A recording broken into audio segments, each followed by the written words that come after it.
Hey, it's What the Flick, everybody. Bibbs, Alonso, and Ben. The Oscars last night, they just concluded. A little after 1 this afternoon. Well done, indeed. That was look, that's an easy joke to make, but it did feel longer than usual to me.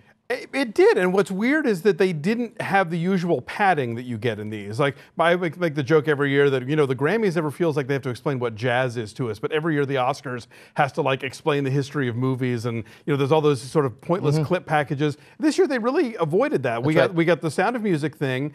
They let all the songs be performed mostly in their entirety, but they didn't have the usual sort of, filler crap that we get in other years. And montage about montage. Exactly, yeah. I liked a lot of the choices they made this year. I liked that there were nice long clips for the acting nominees. I think people always like seeing those. But yeah, it went way too long. I think we certainly could have cut the magic trick with the locked briefcase. I know Neil Patrick Harris likes magic tricks, but that bit did not go anywhere. Well, the problem with that bit, and I feel like one of the reasons why it felt as long as it did, was that a lot of the stuff that did feel like padding came in at the end. The whole Lady Gaga thing, and honestly, bless her, I thought she was great. She really nailed it. Good for her. Yeah. But maybe you do that towards the beginning of the ceremony, and not there's only 4 categories left to announce. I think there were 7 left. But there was all the big ones. Right, there's the big one, and you feel like, okay, here we go. Here's the big sprint to the finish. It's the final firework display. And then I thought that the Lady Gaga thing slowed down something that was already slow. Yeah. So, and it's too bad because I think it was, I agree with you. I think you might even be underselling it. I thought she was amazing. I thought it was fantastic. And you never think you're going to have Julie Andrews come out and say, wow, Lady Gaga, thanks. They refer to Julie Andrews as the incomparable Julie Andrews. I think we can compare her to Lady Gaga now pretty easily, actually. But, so I think there were some pacing issues, and the lockbox was a failure. And it didn't even look like the people in on it were in on it. Let's ask Octavia Spencer to be the help.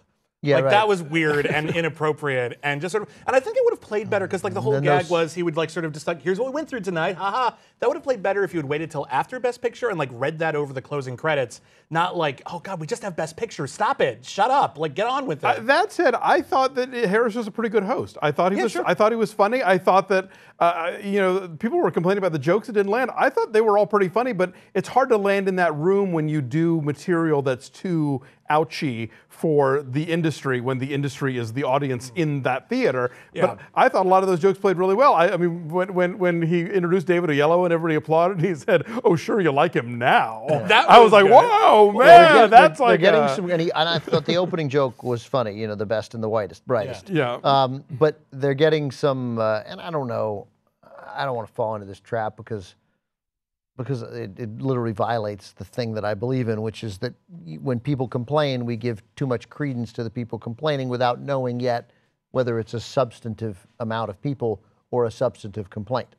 But if it gets on Twitter and then there's a story about it in the Huffington Post, we presume that there's a real outrage. And I don't know whether there's a real outrage, but there was some thought that it's maybe not cool to have a real serious issue where you where you're too cavalier, you disregard black artists too easily, and then make jokes about it.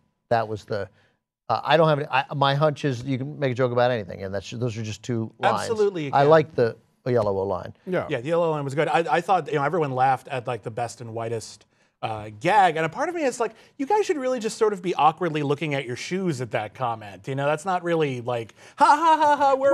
I think that's the crux of the criticism. But I think also you get into that thing where there's the Academy as a whole, which is a lot of old people, who now live in Palm Springs, maybe, versus the Academy in that room and the people who write the jokes, who many of them probably aren't in the Academy at all. Yeah. And so they're in a position of let's make fun of this thing, even though this thing is what we're writing for and about. It's a little schizophrenic. It's an awkward show in a lot of ways because on one hand, the red carpet declares it's the most glamorous night of the year. Look at all these wonderful dresses. Look at how amazing. All of these people are better than you. And then once you get to the actual show, you kind of want to take the piss out of it a little bit because seriously, we're just giving each other statues at this point. Right. You made a movie, maybe Maybe it made money, maybe it didn't, maybe people liked it, maybe it didn't. Here's a statue, get on your way. Yeah, that's all it really is. It is the crescendo of several months worth of Hollywood back padding. Yeah. And Ryan Seacrest actually said on the E! Pre-show, with no irony whatsoever, there's a lot of Hollywood love here tonight.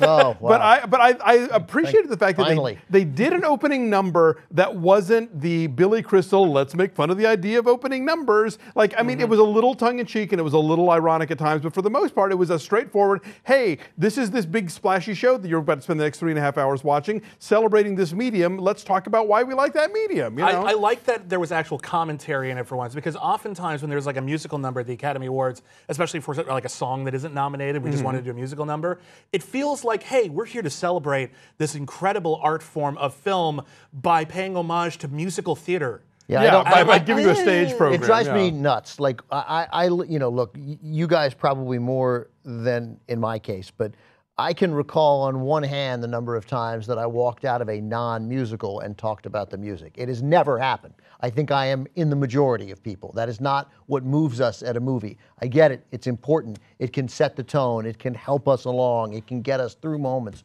But the notion that we take up a significant portion of the greatest night to celebrate movies by letting us hear songs from movies that we don't even know are from the movies, it baffles me. I mean, and then, of course, right at the point when I think I've made the greatest point I can make, Glory comes about and it's the most powerful moment of the show. And even Julie Andrews pointed out when she was giving out the award that, like, you know, when we think about great movie moments, we think about, like, you know, Moon River or As Time Goes By or something. So I mean, I think there is a case to be made that songs from movies do carry weight and do mean something. They don't always, and certainly there aren't 5 of them in any given year. Right. Lately, like the best original song has been on such a downward spiral the last, at least, like, when was the last time, like, a really big hit song emerged from a movie? I mean, obviously Frozen, but that's like an exception. Yeah, I mean, My Heart Will Go On. Not counting a musical. Go back to not counting a musical. Sure, I mean, Heart Will Go On, fine. But the last time there was any consistency was in like the 70s and the 80s. And yeah, music doesn't really stem from the films the way it used to. It feels out of place, and I think a mistake, and I think it slows the show down. Well, but the thing is, you're making it, the dichotomy of this has always been, we're doing a TV show about movies, a live TV show, and so what else are you going to do? It's either show a bunch of film clips, which then feels like it's padding out the show, or like, well, we have these songs and they are nominees tonight, and that does translate into television. I like it to be more like the Golden Globes. Just get everyone a little drunk, give out the awards, and go home. I wouldn't mind, you know, a little. I mean, we got the acting clips. You don't want them to get too repetitive, but it would be nice in screenplay if we could have great moments of writing that we then see that scene. I think that would be okay. You know, something else like maybe, you know, more likely to have moments of dialogue there, you know? Or let all 8 Best Picture nominees maybe get their moment along the way, rather than let's cram together 3 that have nothing to do with each other. Really arbitrary. Introduced by Shirley MacLaine. But don't you think it would work to have a scene on half the screen or at the bottom where we see the script notes, like it actually has the line? They've done that when they years introduced past. the award. Like when they specifically said, like, they would even have, like, you know, pictures of like Kenneth Branagh typing up Hamlet, and it would say, like, you know exterior blah, and then we'd see the scene. I mean, and what they did this year was they would have the title card or whatever, then they would have a handwritten, like, some famous line or some memorable line from the film. So I mean, they're acknowledging the words, but you're right. They could certainly give the non-acting categories that same level. And like, you know, it would be okay. I mean, people the votes are already in.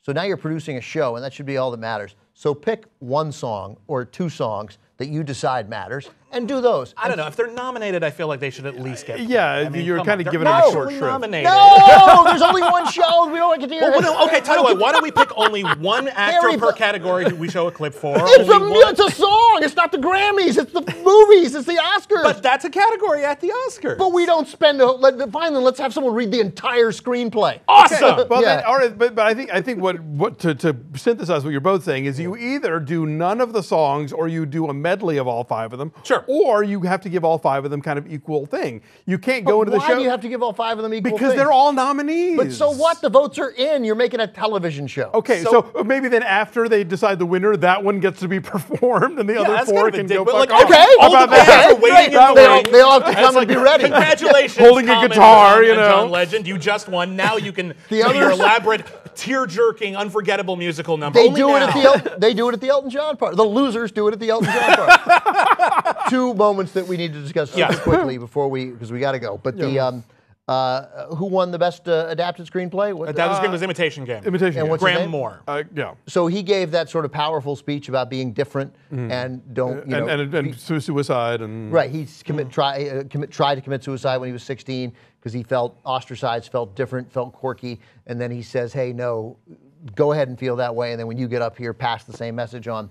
And in a movie where the crux of the character, even though we all think it was sort of fairly poor, at least Alonso and I do, fairly poorly done in the movie. It's at best okay. Yeah, the gay storyline in Alan Turing, there was a presumption that guy was gay.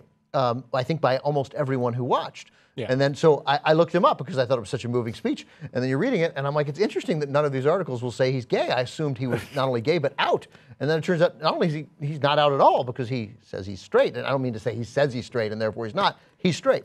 Right. Well, and I don't think that takes anything away from the speech. Definitely doesn't. I do think it underscores the problems I have with the Imitation Game as far as getting gay wrong. You know, like, well, that and not that a straight screenwriter couldn't have fixed that, but it is sort of like, well, yeah. I guess I read a thing today though that there was what I presume, now I don't know about anything, what I presume to be a gay writer saying that his heart was in the right place and he's not looking to condemn the guy, but appropriating the very real dangers and feelings of isolation that gay kids have with kids who get bullied, which is a different thing. And he didn't specify though. He didn't specify disagree with that. Yeah. I think that a lot of people feel alienated and ostracized. I mean, yeah, you I don't think anybody owns that. Nobody has a trademark. I actually liked, honestly. I mean, yeah, like, oh, and he wasn't gay. Okay, fine, but like, I actually liked the sort of universality of that comment. It's okay to be weird and different, whether that means you're gay or transgender or just awkward or uncomfortable or bullied or like what if you're like whatever it is. Really good looking and a good athlete, but you're like one of the only ones. But you feel alienated. Well, you can feel alienated and still be outwardly attractive. Look at Heather's. But that was a weird thing. I shouldn't have said that. But yeah, no, I think it applies. I don't really think it doesn't. Yeah, I take nothing away from that speech. I just was never a fan of the Imitation Game, and I'm not suddenly one now because the guy gave a good speech at the Oscars. That's good for you for sticking to your guns. And then finally, I know in this office, the Young Turks, that there's, I'm sure some people, I am not among them, who would have find fault with Neil Patrick Harris's line that Edward Snowden isn't here for some treason. Yeah, I thought it was like, you know, I don't agree, but it's just a pun. People, it's just a pun, and people are thinking it, so sure, whatever. No, that was absolutely fun. I'm really happy that Citizen 4 won, and hopefully more people will see it. I was really happy that Whiplash managed to pull out a couple extra wins. Surprising. It's the best mixed movie of the year. It's the best edited movie of the year, and I was very, very pleased. I do feel kind of bad for Richard Linklater, though. I do It's like the Academy saying, "Hey, Richard, next time make a movie over 13 years and we'll talk." Yeah, Nathan Rabin at the Dissolve. Back in 2026 for the win. Yeah. Nathan Rabin at the Dissolve had my favorite tweet. It was along the lines of like, well, Linklater should really think outside the box next time and try for something different. But the interesting thing is that of the 8 Best Picture nominees, everybody won something. First time since 2007 that's happened. Is that right? First time. Yeah, everyone got home a consolation prize. So yeah, everyone gets a trophy. Yeah. Like America today. It's time we taught our Hollywood stars how to lose. All right, thanks everybody.